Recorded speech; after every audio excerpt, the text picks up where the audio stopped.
আসসালামু আলাইকুম। আশা করি সবাই ভালো আছেন। অনেকদিন পর ক্যামেরার সামনে আর ব্রাজিলের সামনে ফ্রান্স এবং ক্রোয়েশিয়া। বিশ্বকাপের আগে ব্রাজিলের দুইটা হাই ভোল্টেজ ম্যাচ। এই দুইটা হাই ভোল্টেজ ম্যাচ দিয়ে কার্লো অ্যানচেলত্তি চাইছিল ওনার প্লেয়ারদেরকে একটু ঝালাই করে নিতে। কোন প্লেয়াররা? যাদেরকে নিয়ে উনি ২৬ বিশ্বকাপের পরিকল্পনা করছে, ওই প্লেয়ারদেরকে। বাট হইতেছে না, বিকজ আমাদের অনেক প্লেয়ার ইনজুরিতে। অ্যালিসন বেকার নাই, গ্যাব্রিয়েল ম্যাগালহাইস নাই, মার্কোইনিস নাই, আলেক্সান্দ্রো নাই, ভ্যান্ডারসন আউট।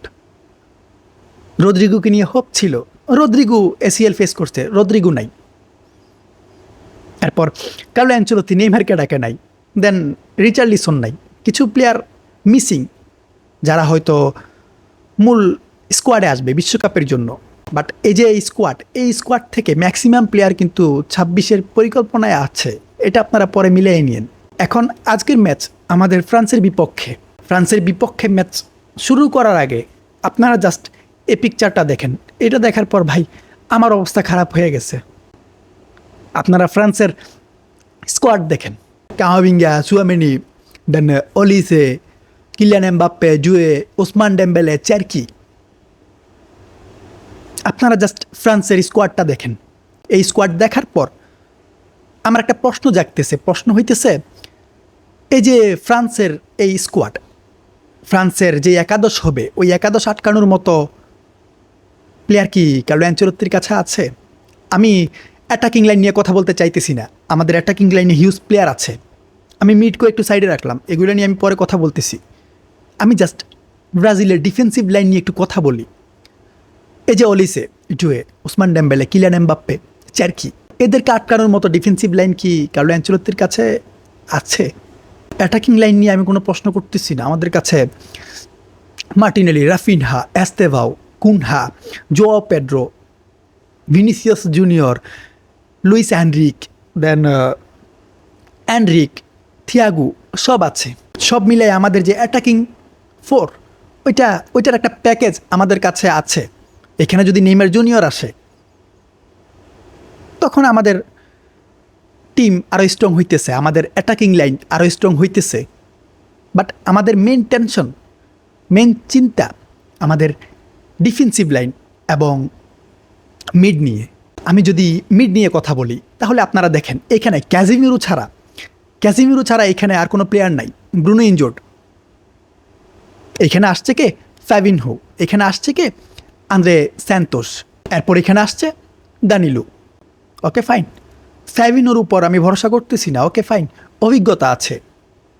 সব জায়গায় অভিজ্ঞতা দিয়ে হয় না, কিছু জায়গায় ফিজিক্যালি ডমিনেট করার প্রয়োজন আছে। ফ্রান্সের মিড দেখার পর, ফ্রান্সের অ্যাটাকিং লাইন দেখার পর আপনাদের কি ফ্যাবিনোর উপর ভরসা আছে? আমার ততটা নাই। হ্যাঁ, মেন কিছু সময়ে ফ্যাবিনোর যেই ক্রিয়েটিভিটি, ফ্যাবিনহোর যেই অভিজ্ঞতা, ওইটা কাজে লাগবে। বাট মাঠের যে লড়াই, ওইটাতে ফ্যাবিনহো আই থিঙ্ক দিতে পারবে না। এরপর এখানে একটা প্লেয়ার ডাকছে, ডানিলো। ক্যাজিমিরোর সাথে এই প্লেয়ারটাকে স্টার্ট করাইলে আই থিঙ্ক মিডে একটু ব্যালেন্স আসতে পারে। এই প্লেয়ারটা অনেক বেশি ক্রিয়েটিভ, ডিফেন্সিভ মিডফিল্ডার, বাট খুব ভালো পারফরমেন্স দিতেছে। বোটাফোগের হয়ে এই সিজন 6 ম্যাচে 6 গোল কন্ট্রিবিউশন, মেবি 5টা গোল, একটা অ্যাসিস্ট। একজন ডিফেন্সিভ মিডফিল্ডার হিসেবে এটা অনেক বেশি। এরপর চাইলে একে অ্যাটাকিং মিডফিল্ডার হিসাবেও কিন্তু কার্লো অ্যানচেলত্তি খেলাইতে পারবে।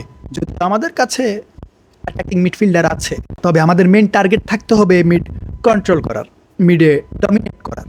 যদি আমরা মিড কন্ট্রোল করতে না পারি, যদি আমরা ডিফেন্সিভ লাইন সলিড রাখতে না পারি, তাহলে আমাদের অবস্থা ম্যানচেস্টার সিটির মতো হবে, রিয়াল মাদ্রিদ যেমনটা করছিল। ডিফেন্সিভ লাইনের অবস্থা খুবই বাজে। ডিফেন্সিভ লাইনে আমাদের রাইট ব্যাক ওকে, ওয়েসলি আছে, আমি ভরসা করতে পারতেছি। বাট লেফট ব্যাকে কে? ডাগলাস সান্তোস কাদেরকে ফেস করবে? ডাগলাস সান্তোস ফেস করবে জুয়েকে, অলিসের মতো প্লেয়ারকে, যে বুন্দেসলিগায় উঠতেছে। এখন ডাগলাস সান্তোসের কাজ কি থাকবে? সে যেটা করতেছে অতিরিক্ত ওভারল্যাপিং, ওইটা বন্ধ করতে হবে। টোটালি ডিফেন্সিভ ফুটবল খেলতে হবে। হ্যাঁ, ফুল ব্যাকরা ওভারল্যাপ করবে। আপনি ফ্রান্সকে ফেস করতেছেন, আপনি অলিসে জুয়ের মতো প্লেয়ারদেরকে যারা ড্রিবলার এদেরকে ফেস করতেছেন। এদেরকে আটকাইতে হলে আপনাকে অবশ্যই ক্রিয়েটিভিটির সাথে সাথে ডিফেন্সিভ ফুটবলে খেলতে হবে। এরপর সেন্টার ব্যাকে আমাদের মেন প্লেয়াররাই নাই। গ্যাব্রিয়ালকে ডাকা হয়েছে ইনজুর্ড, মার্কিউনুস নাই। এরপর এডার মিলিটাও তো আউটই। আমাদের কাছে প্লেয়ার কারা আছে? সেন্টার ব্যাকের দায়িত্ব যে নিবে এমবাপ্পে, চেরকি, ওসমান ডেম্বেলে, এদেরকে যে ফেস করবে ওই ডিফেন্ডার আপনারা আমাকে দেখান। এখানে লিও পেরাইরা, ইবনাস, দেন ব্রেমার, এর সাথে আমাদের স্যার ড্যানিলো, এদেরকে দিয়ে আপনি ফ্রান্সের এই অ্যাটাকিং লাইন কীভাবে আটকাবেন? আমার মাথায় ঢুকতেছে না।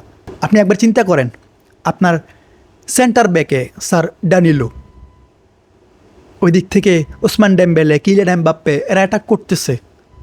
ড্যানিলো এদেরকে আটকাইতে পারবে? তাই সে ইয়ং প্লেয়ারদেরকে ফেস করবে যারা রাইট নাও বিশ্বের সেরা অ্যাটাকার। আর আপনি 34 বছর বয়সের একজন বুড়িয়াইনা দাঁড় করাই দিবেন এদেরকে আটকানোর জন্য? এটা কিভাবে পসিবল? অভিজ্ঞতা সবসময় লাগে না, কিছু জায়গায় ফিজিক্যালিটি লাগে। আমি ভাবছিলাম কি, যেহেতু ম্যাগালাইজ আউট হয়েছে, এখানে মার্কুইনিস আর ব্রেমার থাকলো, বাট এখন এইটাও হইতেছে না। এইখানে শুধু ব্রেমার এখন পর্যন্ত বাইচা আছে, বাকি কেউ নেই। এখন পরিকল্পনা কাদেরকে নিয়ে করবে? ডিফেন্সিভ লাইনে আমি কিছুই দেখতেছি না। এখন এরা যদি ভালো করে ভালো, বাট এরা যদি ভুল করে ফেলে তাহলে ওই যে আমি বললাম সিটির মতো অবস্থা করে ফেলবে। কার্লো আনচেলত্তি যদি ফ্রান্সের এই অ্যাটাকিং লাইনটাকে আটকাতে চায় তাহলে 100% পরিকল্পনা নিয়ে আসতে হবে। কোনো ধরনের ভুল করাই যাবে না। ভুল করছেন তো শেষ। এক সাইড থেকে যখন অলিসে, এক সাইড থেকে ডেম্বেলে, চেরকি, কিলিয়ান এমবাপ্পে এরা অ্যাটাকে আসবে, তখন আপনার ডিফেন্সিভ লাইনের ভ্যালুই থাকবে না, সব একদম ব্রেক হয়ে যাবে। আপনার ডিফেন্ডারদের মাথায় ঠিক থাকবে না। আর এদের যে প্রেসিং, ওইটা আটকাতে হলে আপনাকে কি করতে হবে?